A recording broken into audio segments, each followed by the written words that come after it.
Okay, so in the end, people will be divided into two groups, with the main issue being worship.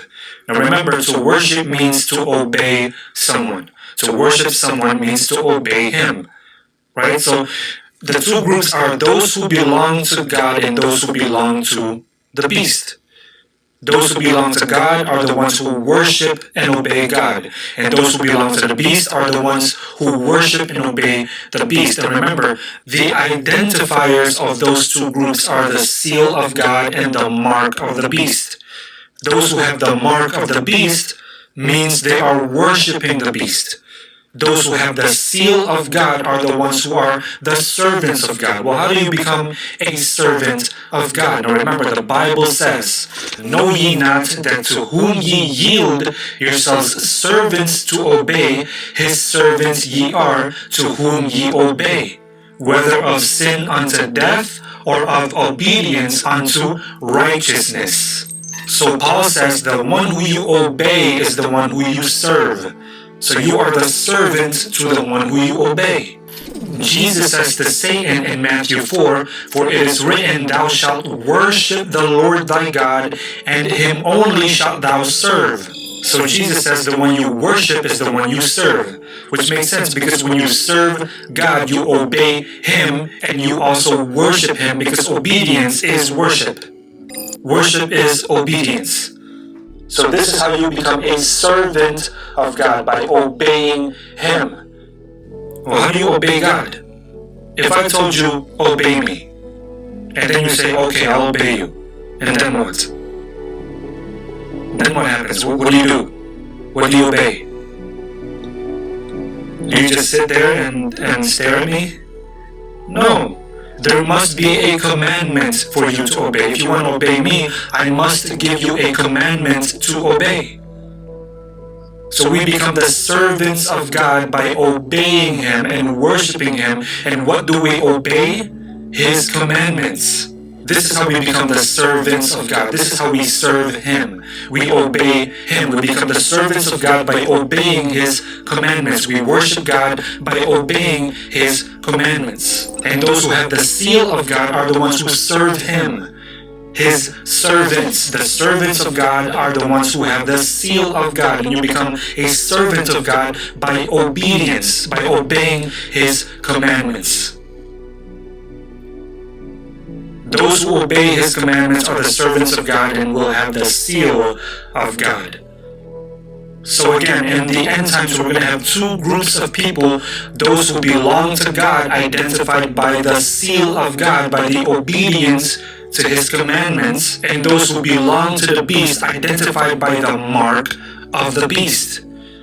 Identified by the mark of the beast. A mark and a seal are essentially the same thing. It is the sign or signature that signifies who you belong to and who you serve. Who are you obedient to? So, if the seventh day Sabbath is God's seal along with the rest of his commandments, then what is the mark of the beast? Now remember, the seal of God, the thing that identifies who serves God, is the Sabbath. Think about it. Think about it. The Sabbath is God's seal, which means the Sabbath identifies God as the divine authority. Think about it. How do we know that we serve God? How do we know that we belong to God? How do we know that God has authority over all things? How do we know? Remember, God created the world in 6 days. He did not have to make a seventh day, but he did. When he made the seventh day, what did he make? Nothing really. So then what was the point of the seventh day? God set apart the seventh day in order for us to acknowledge that he is the one who created the world in 6 days. It says so right there in the 4th commandment. Remember the Sabbath to keep it holy. 6 days you shall work, and then the 7th day you shall rest. Why? For in 6 days, that means because in 6 days, God made everything. So then he made a 7th day for us to acknowledge that God made everything in 6 days. So the 7th day, the Sabbath, is his seal as divine authority over everything. So if the Sabbath is God's seal, specifically, if the seal of God is the Sabbath, and by us acknowledging the Sabbath, we acknowledge that God has divine authority over everything, then what is the mark of the beast? What does the papacy claim is their mark of divine authority? And how will the buying and selling be enforced in connection to the mark of the beast? And what about the number 666? Again, I'm not trying to make enemies here. That's not what I'm trying to do. I'm not trying to make enemies or shame anybody. I'm only here to tell you guys the truth. I'm only here to tell people the truth. If God's seal of divine authority is the Sabbath day, then what is the counterfeit? What is the mark of the papacy's authority? Catholic Record of London, Ontario, September 1, year 1923, out of the mouth of the papacy itself. Sunday is our mark of authority. The church is above the Bible, and this transference of Sabbath observance is proof of that fact. What did they claim is their mark of authority? They claimed that the transference from Sabbath to Sunday is their mark of authority. They claim that changing God's law is their mark of authority. They say we have authority to change God's law.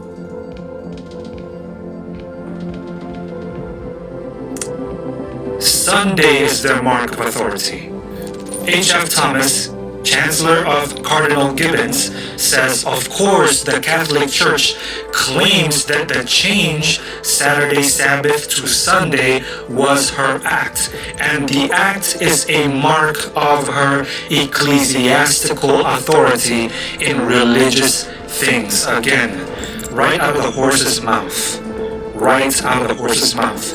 Cardinal Gibbons, in Faith of Our Fathers, 92nd edition, page 89, freely admits, you may read the Bible from Genesis to Revelation and you will not find a single line authorizing the sanctification of Sunday. The scriptures enforce the religious observance of Saturday, which is the Sabbath, a day which we, the Catholic Church, never sanctify. And again, the Catholic Mirror, official publication of James Cardinal Gibbons, September 23, 1893. The Catholic Church, by virtue of her divine mission, changed the day from Saturday to Sunday. They admit this themselves, that they have authority to change God's law. Nobody has authority to change God's law except God Himself, and even He doesn't change His law. Even He doesn't change His law. Our Sunday Visitor, February 5, 1950. Protestants do not realize that by observing Sunday, they accept the authority of the spokesperson of the Church, the Pope. What a shocking admission. What a shocking admission. The observance of Sunday sacredness instead of the Sabbath, the papacy claims, is the mark of their divine authority. So Sunday sacredness was first introduced to Sabbath-keeping Christians by Emperor Constantine around the time he became the first ever Pope, contrary to popular but false belief that Peter was the first ever Pope. In fact, Peter was even crucified upside down by the Romans. How could he be the first ever Pope? No, Constantine was the first ever Pope. Look it up in history. The first day of the week was the day that pagans back in those times recognized to worship their sun god. So they called it the Day of the Sun, or Sun Day. Now remember, to worship means to bow down in obedience to someone religiously. So observing Sunday instead of God's Sabbath, people are worshiping the Pope by obeying his commands. Okay, so now we're getting somewhere. In the end times, there's going to be a people who will have the mark of the beast, and those who have the mark of the beast will be thrown in the lake of fire. In Revelation it says that those who have the mark of the beast also have the name of the beast, or the number of his name. Now before we get to the number of the name of the beast, what does it mean to have the name of the beast? Remember, those who have the name of God in their foreheads are the ones who will reflect His character, His 10 Commandments. because a name in the Bible symbolically means a title or character of a person. The title or character of a person. For God, His law is the transcript of His character, so His name is also His law. And if we reflect God's character, we are also obeying His commandments, His law, His 10 commandments. And this is how we can have the name of God on our foreheads, because we are reflecting His character by obeying His 10 commandments. Your rule is also your character. For the parents out there, if you give rules to your children, those are the same exact rules that you keep yourselves, right? If I tell my daughter to wash her hands before she eats, I tell her this because I do it myself. If I tell her to eat fruits and vegetables, I tell her this because I do it myself. So the very rules that I give to my daughter, I keep it myself. Why? Because it is my character. It is embedded in my character. I do wash my hands before I eat. I do eat fruits and vegetables. I look both ways before crossing the street. So when I have my daughter with me, I would also want her to look both ways before we cross the street. The very rules that I have, the very rules that I give to my daughter are the very rules that I myself keep. They are my character. It is my character. And so the very rules and laws and commandments that God gives us are the very rules that He keeps Himself, because He does not sin. He does not transgress His own law. He does not transgress His own law. It is His character. It is the transcript of His character, the 10 commandments. So if we bear the name of God on our foreheads, it is exactly because we are reflecting His character, which is the 10 commandments. We are obeying His 10 commandments. So if we obey the 10 commandments, we bear His name, His title, His character. So for those who have the name of the beast, they will also reflect the character of the beast. And what is the character of the beast? Who's the beast? The papacy. And what is the papacy? An apostate church. A professed church of God who claim to follow God, but is in apostasy. They actually change or intended to change God's law. It's an apostate entity. So those who bear the name of the papacy will also be in apostasy, just like the papacy. Do you know what I'm saying? The very character of the papacy is to be defiant against God's 10 commandments. That is the character of the papacy. So the very people who bear the name or the character of the papacy are also going to be in defiance against God's 10 commandments. This is what it means to have the name of the beast, to have the character of the beast. So those who have the mark of the beast, or the name of the beast, or the number of his name are going to be the ones who will be thrown in the lake of fire. Now, what is the number of the name of the beast? Now remember, again, a name is the character or title of the beast. So if the papacy is the beast, and the papacy has a man in charge, the Pope, and the number of the name of the beast is 603 or 666, and it is the number of man, and that man is from the beast or the papacy. Is that man President Putin? No. Do we have to count the number of the name of Putin? No. What about President Trump or the next president after that? Do we have to count the number of the name of President Trump? No. No, we don't. No, obviously, that would be the man that's in charge, or the head, or the spokesperson of the beast, which is the papacy. We would have to count the number of the name or the title of the Pope. Make sense? Okay, so now what does it mean that we have to count the number of the name of the Pope? Is it Pope Francis? Do we have to count the number of the name Francis? Not necessarily, because remember, a name in the Bible is the title or the character of a person. So what is the title of the seat and office of the Pope? Check this out. The title of the Pope officially is Vicarius Filii Dei. Guess what that means? The Vicar of the Son of God. Who is the Son of God? Christ. What does Vicar mean? Replacement. So the Pope's official title is the replacement Christ. The replacement of the Son of God. What's another word for the word replacement? Anti.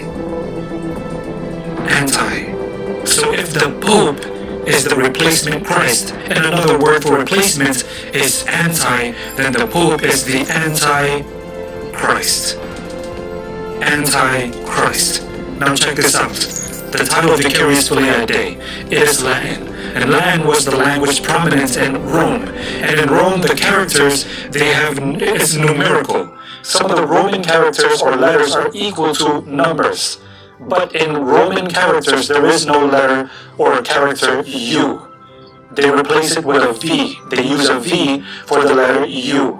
Now, if you count the title, Vicarius Filii Dei, in Roman numerals, tell me what you come up with. Tell me what you come up with. 666. Vicarius Filii Dei. The name or the title of the Pope adds up to 666. So there really is no debate. There's only one entity in the world that fit all the characteristics of the beast. We now know the beast is the papacy, and it's very simple to understand if we really read the Bible and study Bible prophecy and compare it to history. We have narrowed it down to the papacy as the beast, and if the papacy is the beast, then we have to look for and count the number of the name of the man in charge of the beast. There really is no way you can miss this unless you don't want to believe it. Then your brain will create all kinds of excuses as to why this isn't so. And I say this very humbly. The next question that comes to my mind is why the forehead or the right hand? Why is the seal of God and the mark of the beast on the forehead or the right hand? Deuteronomy 6, starting from verse 1. Now these are the commandments and statutes and the judgments which the Lord your God commanded to teach you, that ye might do them in the land whither ye go to possess it, that thou mightest fear the Lord thy God to keep all his statutes and his commandments which I command thee, thou and thy son and thy son's son, all the days of thy life, and that thy days may be prolonged. And these words which I command thee this day shall be in thine hearts, and thou shalt teach them diligently unto thy children, and shalt talk of them when thou sittest in thine house, and when thou walkest by the way, and when thou liest down, and when thou risest up, and thou shalt bind them for a sign or a signature upon thine hand, and they shall be as frontlets between thine eyes. You shall bind them upon your hand and frontlets between your eyes. That's the forehead. Hebrews 10 and verse 16, talking about the new covenant. This is the covenant that I will make with them after those days, saith the Lord. I will put my laws into their hearts, and in their minds will I write them. God will write his laws. God will write his 10 commandments in our minds. God will write his 10 commandments, his name, his character, the transcript of his character, the 10 commandments. God will write them with his own finger in our minds. Foreheads. Romans 7 and verse 25, I thank God through Jesus Christ our Lord. So then with the mind I myself serve the law of God. We serve God's law with our minds because every action starts with a thought. Our actions start with a thought. Our obedience starts here. Our obedience to the law, our obedience to God's 10 commandments start here. God will write his name, his character, the Ten Commandments, which are the transcripts of God's character, in our minds. In our minds. Did you know that every action comes from our belief? Every action we make are determined by our beliefs. And if we believe to obey God, it'll show through our actions. If we have faith in God, if we are faithful to God, it'll show through our actions. How? By obeying God's commandments. Psalm 17 verse 7. Show thy marvelous loving kindness, O thou that savest by thy right hand them which put their trust in thee from those that rise up against them. Now why does this particular verse say that God saves with the right hand? God can save with his right hand or left hand or right foot or left foot, etc., etc. God can use anything. But what the Bible is saying here is that God can save through his actions. The right hand is symbolic for actions. The Bible uses the right hand symbolically because the right hand is most associated with someone's action. Psalms 44 verses 1 through 3. We have heard with our ears, O God, our fathers have told us what work thou didst in their days in the times of old, how thou didst drive out the heathen with thy hand and plantedst them, how thou didst afflict the people and cast them out, for they got not the land in possession by their own sword, neither did their own arm save them, but the right hand and thine arm and the light of thy countenance, because thou hadst a favor unto them. Here it talks about God's work of saving his people, and that his people didn't save themselves with their own arms, but it was God's right hand, his work, his action that saved them. We cannot save ourselves with our own works or actions. God saves us through his works and his actions, and it was the right hand symbolically. So the right hand is symbolic for someone's works or actions. Ecclesiastes 9 and verse 10.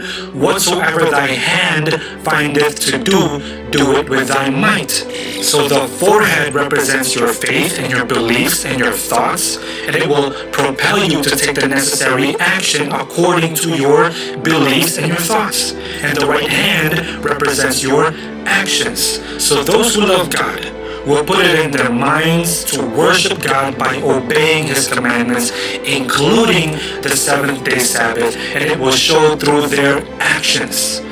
Those who worship the papacy in their minds will obey the commandments of the papacy, including Sunday sacredness, and it will show through their actions. Now, this does not mean that those who observe Sunday sacredness already right now at this moment have the mark of the beast. Revelation says that when it is caused or enforced, and whoever complies to it, that's when they receive the mark of the beast. Because by that time, they will have no other choice. They're going to have to choose at that time.